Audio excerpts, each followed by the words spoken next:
பாருங்களேங்க, இவங்க 2 பேரையும் எவ்வளோ சந்தோஷமா இருக்கு பாருங்களேன். நியூ இயர் அன்னைக்கு நான் ஒரு வீடியோ போட்டிருந்தேனா, அப்போ அது கால்ல அடிபட்டிருந்ததா, எனக்கு நியூ இயர் அன்னைக்கு ஃபுல்லா ஒரே அழுக தான். அதுலேருந்து ஒரே கஷ்டமா இருந்ததுங்க. ஐயோ! தூக்கி கொண்டு போய் போட்டாங்களே! வேதனையா இருந்தது. அவங்க கரெக்ட்டா தூக்கி கொண்டு போய் அவங்க வீட்டாண்டயே போட்டிருப்பாங்க போலுக்கு. அது சரி பண்ணி கொண்டு வந்துட்டாங்க. அதுங்க 2ம் மறக்காம ஓடி வருது பாருங்க. அடிபட்ட உடனே ஹாஸ்பிட்டலுக்கு தூக்கிட்டு போனாங்கன்னு நெனச்சிட்டு, உதவி செஞ்சத மனுஷங்கன்னா ஒரு செகண்ட்ல மறந்துருவாங்கங்க. வாயில்லாத ஜீவனு. அதுக்கு மறக்க முடியல. அது மட்டும் இல்ல, அதோட குட்டியும் அது அவங்க கூட பொறந்திருக்கும்ல, அதையும் கூட்டிக்கிட்டு வந்துருச்சுங்க. வந்துட்டு சவுண்டு குடுக்குது நேத்து.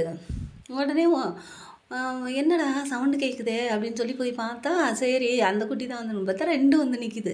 பாருங்களேன், மனுஷங்க நமக்கு எதிரியா எத வேணாலும் செய்வாங்க. ஆனா கர்த்தர் பாருங்களேன், ரெட்டை தலைய ஆசீர்வதிச்சிருக்கிறாரு. அந்த நாய்க்குட்டிக்கும் ஒரு தடவ போன மாசம் பின்னாடி கால்ல அடிபட்டிருந்ததுங்க. ஆனா அது சரியாயிடுச்சு. எனக்கு அது ஒண்ணும் தெரியல. அது அவங்க வீட்ல என்னன்றத சொன்னாங்க. அடிபட்டுருச்சு. நான் பார்க்கல. அதனால ஒண்ணும் தெரியல. இந்த குட்டி கண்ணு முன்னாடி இருந்ததா, அதனால ரொம்ப வேதனையா இருந்ததா, ஐயோ! என்னடா காணோமேன்னு நியூ இயர்க்கெல்லாம் ஒரே அழுகையா இருந்தது. நைட்டெல்லாம் தூங்காம புரியாம அப்படியே இருந்தேனா, இப்போ பாருங்களேன் நியூ இயர்க்கு கஷ்டம், பொங்கலுக்கு சந்தோஷங்க. நேத்தே வந்துருச்சு. நேத்து வீடியோ எடுக்கலான்னு பார்த்தா கால பிடிச்சுக்கிட்டு கெஞ்சுது. நான் செல் எடுக்காம கீழ போயிட்டேனா, அதனால எடுக்க முடியல.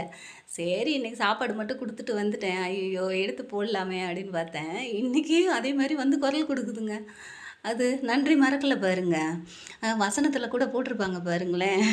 ஒரு அம்மா வந்து சொல்லுவாங்க, ஆண்டவரே எனக்கு இறங்கும்ன்னு. அவர் சொல்லுவாரு, அம் "பிள்ளைங்க சாப்பிட முன்ன நாய்க்குட்டிக்கு எடுத்து போடலாமோ?" அப்படின்னு சொல்லுவாரு. அதுக்கு அந்த அம்மா சொல்லுவாங்க, மேசையில இருந்து உழுவுற துணுக்கைய தின்னு நாய்க்குட்டி வாழும்ல, அது மாரி எனக்கு இறங்கும் அப்படின்னு சொல்லுவாங்கங்க.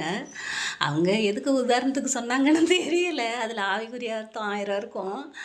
ஆனா, அது எவ்வளோ நன்றியோட வந்து நிக்குது பாருங்க. எவ்வளோ பேத்துக்கு நான் உதவி செஞ்சிருக்கேங்க. ஆனா, எங்களுக்கு ஒரு கஷ்டம் வரவும் எல்லாரும் பிச்சுக்கிட்டு ஓடியே போயிட்டாங்க. இவங்க வீட்டு பக்கம் வந்தாலே ஏதாவது கேட்டுருவாங்கன்னு சொல்லிட்டு, எல்லாம் பிச்சுக்கிட்டு ஓடுவாங்க. எதுத்தாப்புல பார்க்குறவங்க கூட பார்க்காத மாரி போவாங்க. ஆனா, நம்ம நல்லா இருந்தோனே மறுபடியும் எல்லாரும் வந்து ஒண்ணு சேர்ந்துருவாங்க. ஆனா, இது எந்த ஒரு எதிர்பார்ப்பும் இல்ல பாருங்களேன். நமக்கு ஒரு உதவி செஞ்சாங்க. அவங்ககிட்ட எனக்கு கால் சரியாயிடுச்சு. அவங்ககிட்ட போய் காட்டணும்.